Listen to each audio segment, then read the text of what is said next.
अस्सलाम वालेकुम नाज़रीन, मैं हूँ वजिया ज़ुबैर। नाज़रीन, मैं आज ख़वातीन से एक बात कहना चाहूँगी कि अगर वो ससुराल वालों में काम करती हैं तो वो काम करना छोड़ दें। क्यों? मैं ये बात क्यों कह रही हूँ कि ख़वातीन ससुराल वालों में काम करना छोड़ दें? क्योंकि मैंने फ़ेसबुक पे एक पोस्ट पढ़ी। आजकल मैं फ़ेसबुक यूज़ कर रही हूँ ज़्यादा, क्योंकि मैं जानना चाह रही हूँ कि सोसाइटी में चल क्या रहा है आजकल। मुख़्तलिफ़ पोस्ट मेरे पास आ रही होती हैं, आर्टिकल्स आ रहे होते हैं, ख़वातीन लिख रही होती हैं अपने इश्यूज़ के बारे में, जनरल इश्यूज़ के बारे में। तो वहाँ से बहुत कुछ सीखने को मिलता है, समझने को मिलता है मुझे। इसी तरह एक पोस्ट थी, उसमें उन्होंने आर्टिकल लिखा हुआ था पूरा कि ख़वातीन सुबह से लेकर रात तक कामों में लगी होती हैं। ससुराल वालों के लिए खाने पका रही होती हैं, नाश्ते बना रही होती हैं, शौहर के कपड़े धोती हैं, बच्चों के कपड़े धोती हैं, बच्चों के 10 नखरे उठाती हैं, शौहर के नखरे उठाती हैं, ससुराल वालों के नखरे उठा रही होती हैं, उनके सारे काम भाग-भाग के कर रही होती हैं। लेकिन आखिर में अगर वो थक जाती है और किसी बात पे उसका मुँह बन जाता है और उसका मूड ऑफ है और आखिर में ससुराल वाले ये कह दें कि थोड़ा-सा काम कर लिया तो कौन-सी मौत आ गई। तो ये बड़ी तकलीफ़ की बात होती है कि एक औरत पूरे दिन लगी हुई काम पे, लेकिन अगर उसका मूड ख़राब हो गया, उसका मुँह बन गया, तो वो आपको नज़र आ रहा है। तो नाज़रीन, अगर ऐसा रवैया है, ऐसा मुँह बन रहा है, तो आप वाक़ई में काम करना छोड़ दें। आपको काम करने की ज़रूरत नहीं है। क्यों? क्योंकि जब आप पूरा दिन लगा के सारा काम करने के बाद आखिर में मुँह बना लेते हैं या किसी बात पे मूड ऑफ कर लेते हैं और सबको मालूम भी हो जाता है, तो आपके दिन भर की गई सारी मेहनत ज़ाया हो जाती है। मैं बहुत सारी ख़वातीन को देखती हूँ, वो सुबह से रात तक काम में लगी रहती हैं। ज़ाहिर है बच्चों के दसियों काम होते हैं, घर के काम होते हैं, जॉइंट फैमिली में रहती है, वहाँ के काम होते हैं। लेकिन जब शौहर घर पे आते हैं, तो उसके आते मुँह बन जाता है कि आप तो निकल जाते हैं नौकरी पे, पीछे पूरा टब्बर मुझे देखना पड़ता है, मुझे सफाई करनी पड़ती है, मुझे इतना खाना पकाना पड़ता है, सख्त मूड ख़राब। अब ऐसे में क्या होगा? क्या आपका शौहर आपको एप्रिशिएट करेगा? क्या वो ये समझेगा मेरी बीवी ने दिन भर काम किया है? नहीं। इन शिकायतों के बाद, मूड ख़राब होने के बाद एक नई जंग शुरू हो जाती है, एक नई बहस शुरू हो जाती है। फिर मर्द वो जुमले बोल देते हैं जो हम समझते हैं मर्दों को नहीं बोलने चाहिए। तुम अगर काम करती हो, दुनिया की अकेली औरत तो नहीं हो, सारी औरतें काम करती हैं। तुम बच्चे पाल रही हो तो अकेली हो, सारी औरतें पालती, मेरी माँ ने ही पाले। देखिए, बहुत सारी बातें ऐसी होती हैं कि मर्दों को करने में मजबूर कर देते हैं। ऐसे में आपको एक वाक़या बताऊँ, शायद ये समझने में आपको आसानी हो कि ऐसा करने से घर का माहौल कैसे ख़राब होता है। एक खातून दिन घर में एक तकरीब थी, सारे ससुराल वाले आए, मैं भी वहाँ मौजूद थी। मेरी हरमीन बहुत छोटी, मेरी गोद में थी हरमीन। तो अब जब सब चले गए मेहमान, तो बर्तन बहुत सारे थे, बहुत बर्तन थे। अब वो बर्तन धोने के लिए बैठ गईं, तो मैं बर्तन धो नहीं पा रही थी, ज़ाहिर है हरमीन बहुत छोटी थी और हरमीन ऐसी बच्ची थी मेरी कि मेरी गोद से उतरती ही नहीं थी।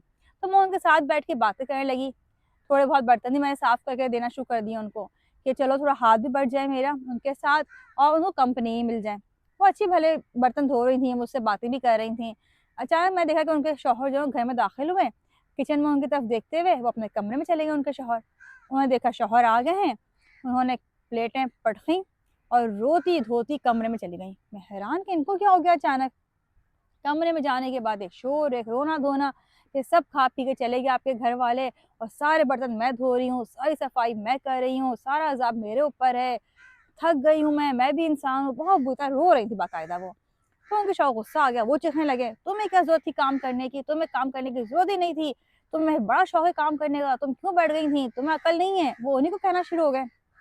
वो और रो रही हैं, "आप भी मुझे कह रहे हैं।" इतने में उनकी सास आ गई।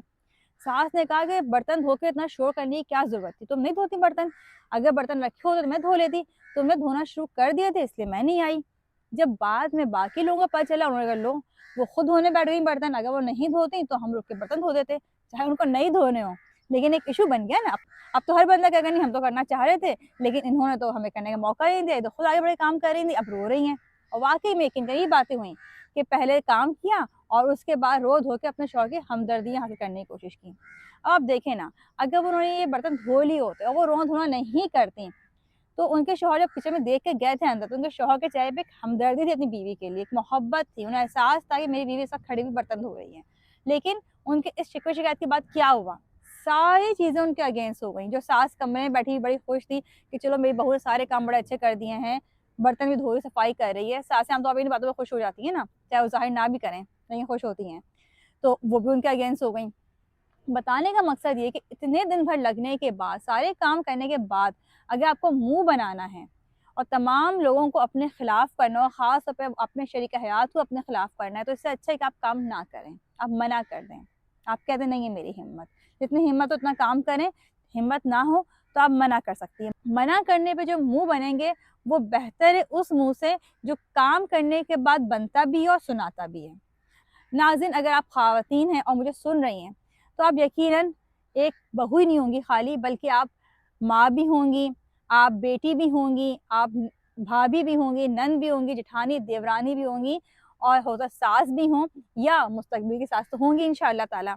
तो आप ये बात समझें कि अगर आपके आस-पास कोई लड़की ऐसी है, जो इतने काम कर रही है लेकिन किसी बात पे उसका मूड ख़राब हो गया है, तो आप अपनी ज़िम्मेदारी समझते हुए उसके साथ इज़हार हमदर्दी करें, 2 बोल मीठे बोल दें। आप यकीन करें कि जो औरतें सुबह से रात तक लगी हुई होती हैं कामों में, बेशुमार काम कर रही होती हैं, सिर्फ़ शौहर के एक तारीफ़ी जुमले से, सास के, नंदों के एक तारीफ़ी जुमले से कि भाभी आपने बहुत काम किया है आज, उनकी सारी थकान उतर जाती है। तो अगर आपके आस-पास ऐसी कोई भी लड़की हो, आपको लगता है लो इतने सारे काम कर रहे हैं, मुँह बना रही है, आप उसके मुँह की फ़िक्र ना करें, आप उसके मूड को नहीं देखें, आप उसकी तारीफ़ कर दें।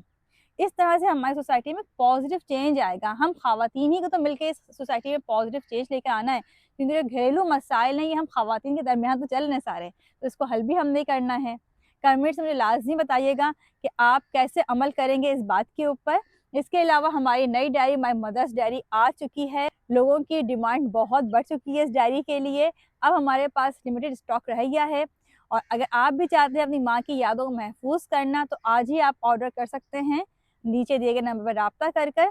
और अगर आप खुद माँ हैं और आप चाहती हैं कि आपकी खूबसूरत यादें आपके बच्चे हमेशा याद रखें, तब भी आप हमारे दिए गए नंबर पर राब्ता करके इस डायरी को ऑर्डर कर सकती हैं। इसके अलावा आपको ज़िंदगी मसाइल हैं, घरेलू परेशानियाँ हैं, शरीक हयात ने तंग किया हुआ है, बच्चों ने बेज़ार किया हुआ है, हैंडल नहीं हो रहे हैं, आपको गाइड करने वाला नहीं है और आप हमसे ऑनलाइन कोचिंग करवाना चाह रही हैं, तब भी हमारे दिए गए नंबर पर राब्ता कर सकते हैं। बहुत-बहुत शुक्रिया। अल्लाह हाफ़िज़।